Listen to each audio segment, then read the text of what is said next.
Hi everyone. तर आज आपण आळूची भाजी उरली होती, तर आळूच्या भाजीपासून वड्या कशा बनवायच्या ते बघणार आहोत. तर इकडे माझ्याकडे 2 ते 3 बाउल भाजी उरलेली होती.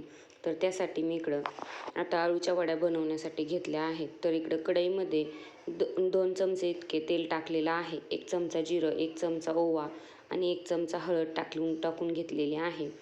आणि इकडं जी माझी आळूची भाजी किंवा आळूचं फतफदं म्हणू शकता ते उरलेलं होतं, ते इकडं मी त्याच्यामध्ये ॲड करून घेतलेलं आहे.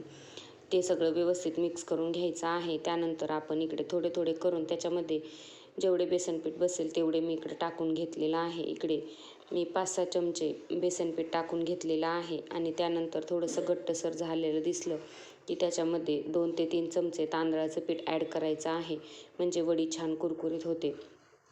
तर इकडे तांदळाचं पीठ व्यवस्थित त्याच्यामध्ये टाकून मिक्स करून घ्यायचं आहे. तांदळाचं पीठ टाकल्यानंतर व्यवस्थित त्याला हलवून घ्यायचं आहे.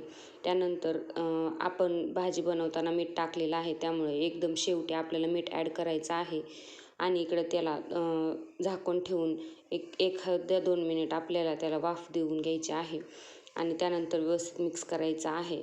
आणि ते एखाद्या आपल्याला ताटामध्ये काढून घ्यायचं आहे सेट करण्यासाठी. तर इकडे माझ्याकडे गोल ताट होते, त्याच्यामध्ये मी हे मिश्रण त्याच्यामध्ये टाकून सेट करून घेणार आहे. तर इकडे मी हाताच्या साहाय्याने व्यवस्थित असं थापून घेतलेलं आहे. आणि ते 10 मिनटं थंड करून घ्यायचं आहे. 10 मिनटानंतर थंड झाल्यानंतर आपल्याला अशा चौकोनी शेपमध्ये आपल्याला ते कट करून घ्यायचं आहे.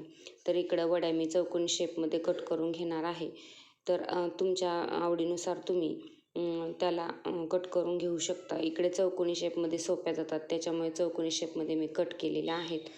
तर इकडं आपल्या वड्या मस्तपैकी मी कट करून घेतलेल्या आहेत. तुम्ही अशाही त्यांना खाऊ शकता. अशाही खूप सुंदर लागत होत्या, कारण त्याच्यामध्ये थोडेसे शेंगदाणे होते भाजी करताना टाकलेले, तर ते छान क्रंची लागत होते. तर आपण ह्या थोड्याशा शॅलो फ्राय करणार आहोत, तर तुम्ही ह्या डीप फ्राय पण करू शकता.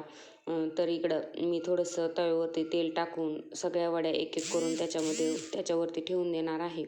आणि त्यानंतर आपल्याला अलटीपलटी करून व्यवस्थित अशा वड्या थोड्याशा ब्राऊन कलरमध्ये येईपर्यंत परतवून घ्यायच्या आहेत.